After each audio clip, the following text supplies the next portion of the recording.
Your Humanities Half Hour is brought to you by the Northern Marianas Humanities Council.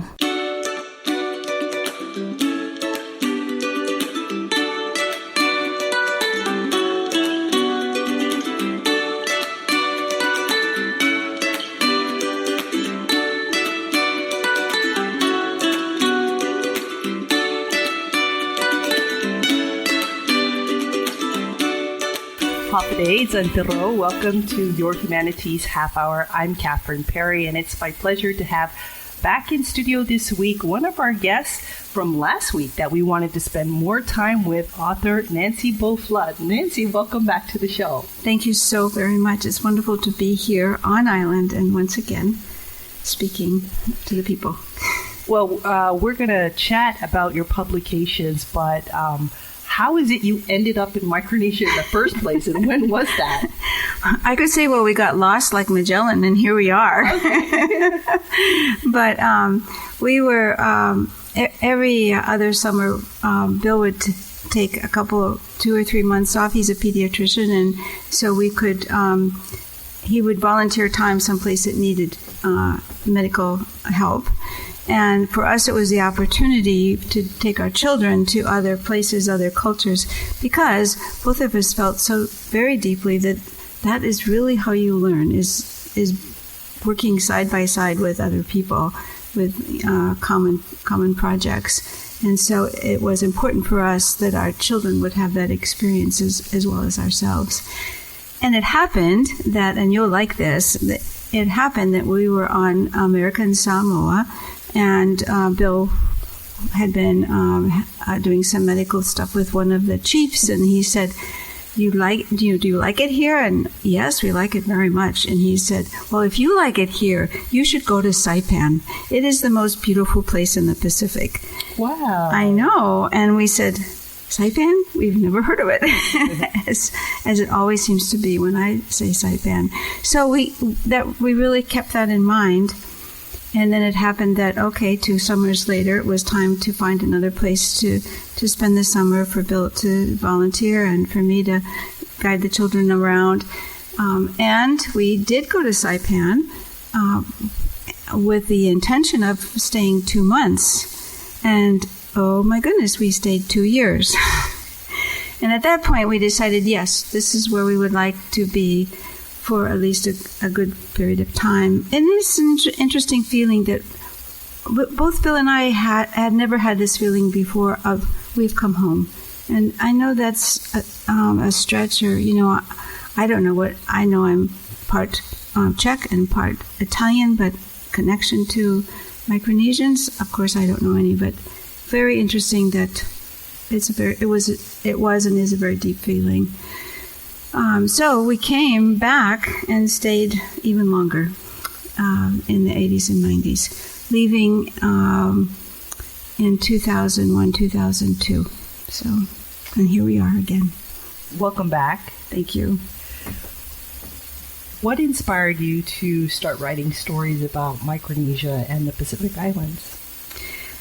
I was teaching at Northern Marianas College, and several things that immediately I observed is that there were no materials, no written materials for the students about their own islands. So we were reading English history or English literature, but not Micronesian literature. So I asked our department if I could develop courses that were relevant to not only the people here, but we were on a course of trying to extend the college so they could offer a degree in education, and so the local people could be the teachers here, which is exactly what you want to have. But what materials would they have to teach? So I worked on putting together a Pacific literature course, and part of that course then became very much we're developing we're collecting the stories So the Marianas Island Legends was a result of several years of sometimes school visits with second graders, sometimes with my own students, where they were gathering the stories and doing the retelling. And there's nothing, better way to learn than to sit with a person and share a story. You wanted to share a bit of that publication, Mariana Islands, Myth and Magic, with us. Would you do so now? Yes, thank you. I had a question this past week with the teachers that were here on the special symposium, and they asked me, well, what about creation stories? Do either the Chamorro or the Carolinians have a creation story? And at the time I was talking about two things that to me I've always felt are so important in your culture here is respect for all things, and the respect for the spirit that's in all things, but also respect and also the importance of family. And so I said, yes, and I'll just read you the very beginning. I shall tell you of the beginning. Before there were fish and banana, before the coconut and the breadfruit grew tall, and even before there were crabs that hid in the coconut's feet or scurried through the sand to the sea, even before there was a sea, there was nothing. More empty than we can imagine, the world was nothing. Caretaker of this emptiness was Puntan. He ruled with his sister Pu'una. Puntan sensed that he would soon die. Sad to leave his sister alone and the world still unformed, he imagined a way to fill the emptiness. He called his sister, and they stood together in the silent void. Puntan foretold his death and described his plan. Pu'una looked at her brother and nodded. She promised to complete what he had begun. She would remember each part of his plan, the large and the small, the mighty stars, the vast ocean, and then the earth, the whisper of the wind, the softness of the plumeria's petals, and the fresh smell of rain. And thus she did. It goes on to say, so is the relationship between the brother and the sister, the relationship within this family that gave us our earth, our creation. The story goes on to say that she took all parts of her brother to make the whole creation. The very last thing was taking his eyebrows and flinging him up into the sky, and they became the rainbow that connects the sky with the earth. But that still she was lonely, and eventually she made all the people of the earth from the great rock that's there over in Guam, and the different pieces of earth, through the sea, went to all the different continents and all the different people, but we all came from one, and we came from one because of the love between the brother and the sister. What did the writing of this story, the gathering of these stories, mean to you and to your students that you observed? They were amazed, my students and myself. One is amazed at the depth of meaning within a simple story. That it's not as if we're being instructed, but we're being shown what is important or how to live, whether it has to be about obeying our parents or our parents. There's another beautiful story, the importance, Olapai was telling it to the students, that also the importance of parents continuing always to teach the children. So I think that it was wonderful to see how students, whether they were the second graders or whether they were the college students, there was a lot of nervousness to go and ask for a story from someone that's an elder, Amanamko, going there, or maybe one of their own aunties, and then what is wonderful to see is the connection that happens. That what's in story is the touching of one heart to another heart is the emotion. Yes, we're learning something, but we're also feeling something, and that's, I think, without the feeling, we don't really learn anything. Now, a lot of people know you as an author of local stories, but I personally was surprised to learn that you also have a PhD in experimental psychology and child development, which may explain why you gravitate towards books that even children can read. You also have a quote on your website. It says, "Story is a powerful way to build compassion and bridge understanding between cultures. Story has the power to heal as well as teach." What is your philosophy here? Well, that pretty much says it. So condensed. I started out doing research on how the brain works. And then how the brain develops. So the developmental psychology and the neurophysiology. And it's amazing. What really struck me as I worked with kids, and I worked with kids a lot with that had developmental disabilities. That story was the way that we heal ourselves. We, in some way, tell a story. Now, it doesn't have to be with words. It could be with art. It could be with dance. It could be with sculpture. It could be any way that we express what's inside of us. So it's getting that expression out. You know, we're in a mental health crisis in our country, everywhere, and one of the worst things is silence and isolation. Now, I was just talking to a group actually in New York City, a conference about how we need more and more literature, more stories about that include kids and adults that have are being challenged with mental health, and that what is to be able to express and then to hear someone's story that I'm not the only one. I'm not the only one that's so depressed I might even want to kill myself.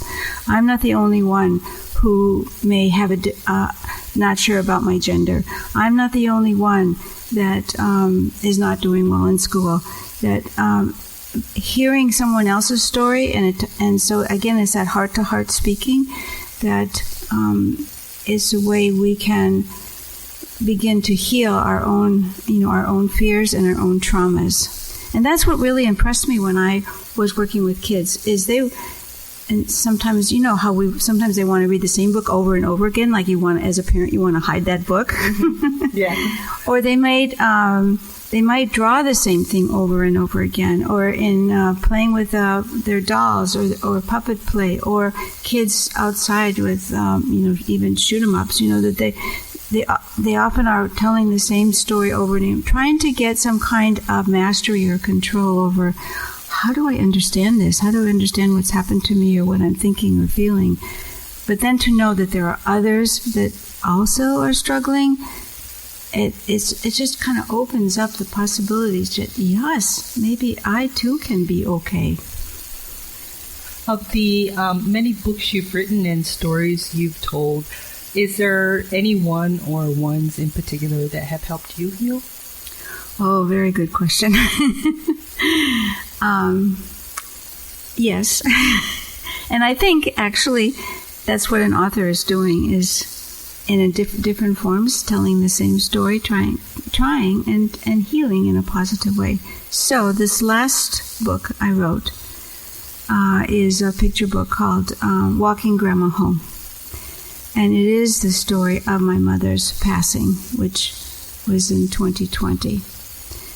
But it's more than that, because when I was seven,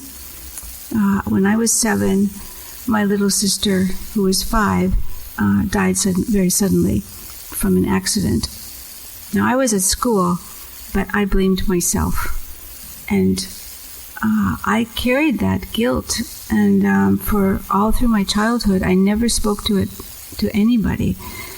And it wasn't until at my father's passing, that I have 5 brothers and a sister who's alive, and one by one we would talk to each other. And my brother, who was alive then, part of the accident, shared that same feeling, that he too had blamed himself, that it was his fault that our sister died. And so I say in the footnotes of the book that I wished I'd had a book like that I could share with an adult, that I wished I had a book that we both could read together and maybe only read one page at a time. But instead of having that all locked up and quiet, and I felt shame and guilt and scared that if I maybe something like that was going to happen again because I wasn't being vigilant enough. So, and how are you now? Oh, it's been a good experience to as readers, adults as well as children have reached out to me and said, "Thank you for writing that book. It's really been an important part of our journey." You will notice that in all my books there is a loss, and that's when I say, if you follow any particular author, you will probably see that there's some kind of story that repeats itself. And in Warriors in the Crossfire, the father dies, and that too was very healing for me to write about that Joseph didn't understand that his father was dying, and Joseph felt like he could do something more. He could save his father. He could prevent his father from dying, but he couldn't. And he had to go on and continue to help his family survive. So it, step by step, story by story, we come to understand the experiences that we're struggling with. You asked some good questions. That's my job. We're chatting today with author Nancy Beauflood. We'll be back with more after this break. I Northern Marianas Humanities Council bulag winahanya puri historian Marianas dan kultura. Sinyon soda esisihanan formasyon gi zon mami website nmhcouncil.org, pat bisita gi YouTube, pat Facebook. Guajalokwi diferentes klasen leblu na sinya un fan. I Northern Marianas Humanities Council has uzura todo I experiencian tautau. Welcome back to Your Humanities Half Hour. We're chatting with author Nancy Beauflood, who's actually written a number of publications. But Nancy, before we talk more about what you've written related to Micronesia and the Pacific, I was looking at the long list of awards and recognitions that you've had. Obviously, you're touching a lot of hearts with the work that you do. Which would you say has been most meaningful to you? First, my answer is very simple and very sincere. The last 20 years, my husband and I have been working on the Navajo Nation in northern Arizona. And again, with teachers trying to develop a curriculum that's relevant to them. And so I wrote a book that's a collection about rodeo, because the Navajo love their horses and they love their rodeo, and it's a family affair. I mean, the truck drives up and there's grandma helping with the braiding of the mane or the wow. Yeah, it's everybody. It's from grandma down to the 2-year-olds. Just everybody helping. And when they're competing, somebody will, oh my gosh, my reins just broke, and another competitor will say, here, use mine. Oh wow! So it's that beautiful of helping each other do the best we can. Truly what is always to me is the most important is when I read that book in a Navajo classroom, and there was one little fellow in particular. It was in 2nd grade, and I was reading about the contest where the little ones are riding the sheep, and he all of a sudden brightened up. He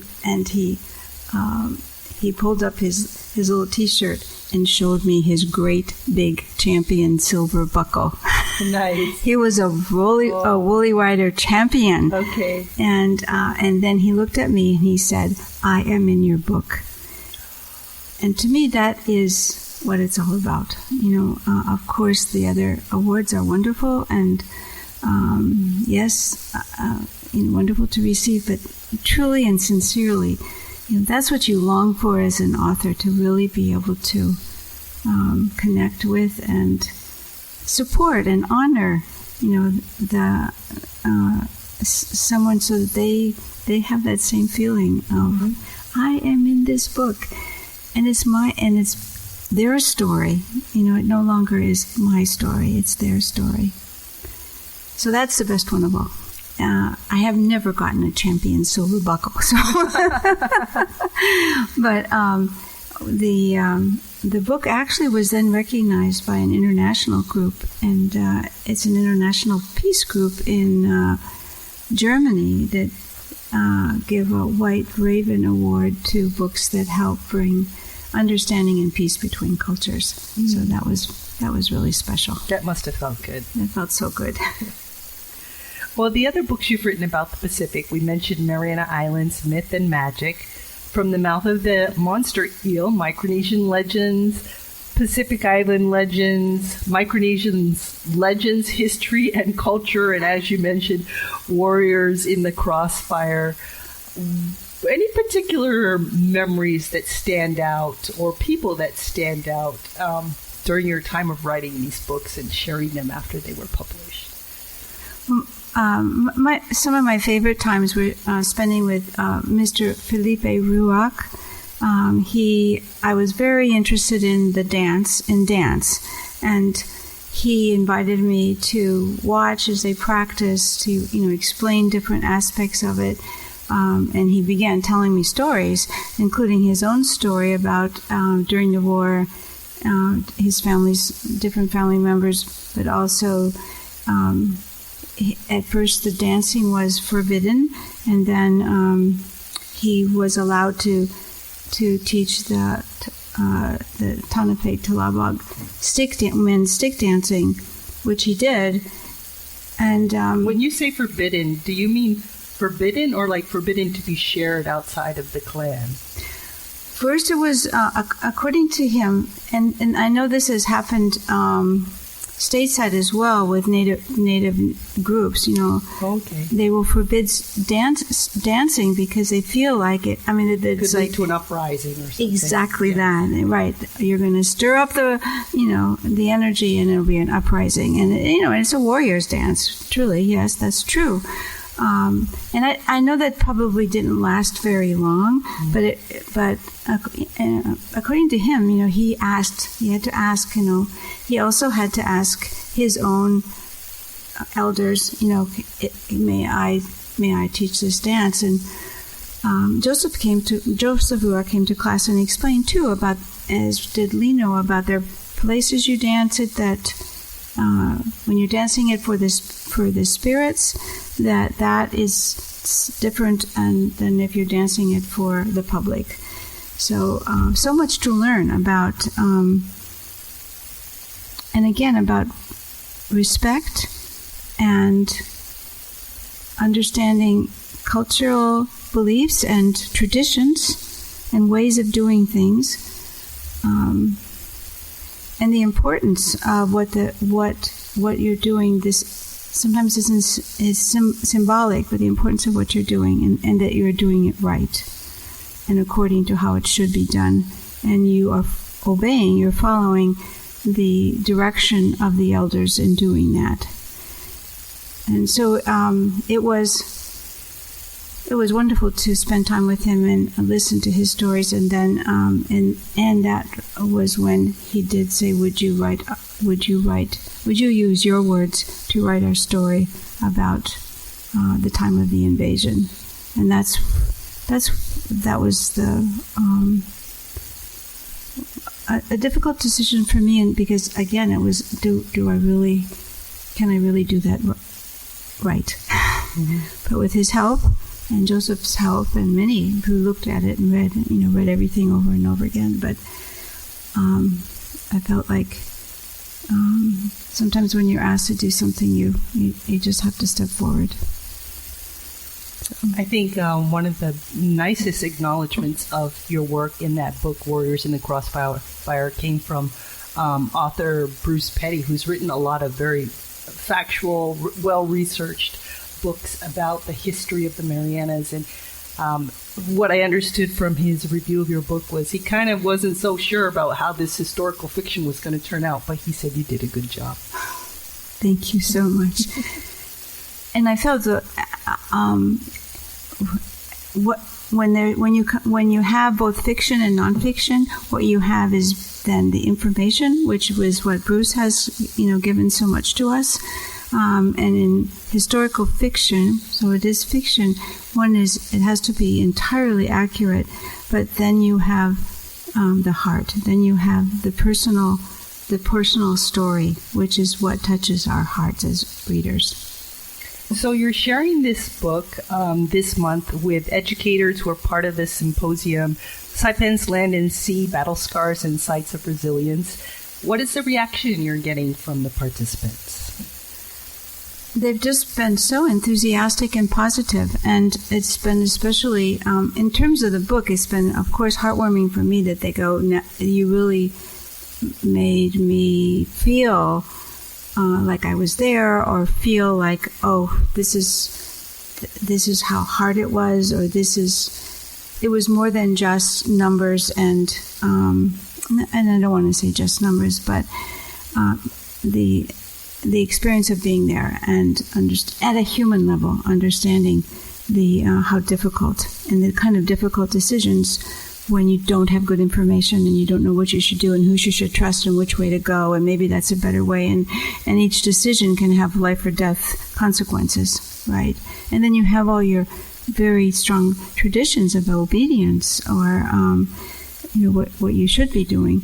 So it's been a wonderful response of the teachers that they want to hear these different aspects and try to bring it all together to understand what really was happening. Well, it's nice that they can actually go to the sites, and touch history as part of this symposium. It makes it so real. We went out into the lagoon and they snorkeled over where the planes that went down, the boats that went down, and you go. And Jennifer was also including stories about that pilot that did survive that crash, and then what became of him and what became of the ones who didn't survive the crash. But then to go to where the caves actually were, and I said, as they're, slipping and sliding and getting scraped up and all muddy going, to try to get to this cave, is imagine people are shooting at you. Imagine, it's dark, it's raining, you're thirsty, you're hungry, you're carrying your little sister on your shoulders. And when you're right there, and it's, oh my gosh, right. And everybody was so odd and reverent at Suicide Cliff and Bonsai, and to think of what happened there. It touched hearts that will not forget.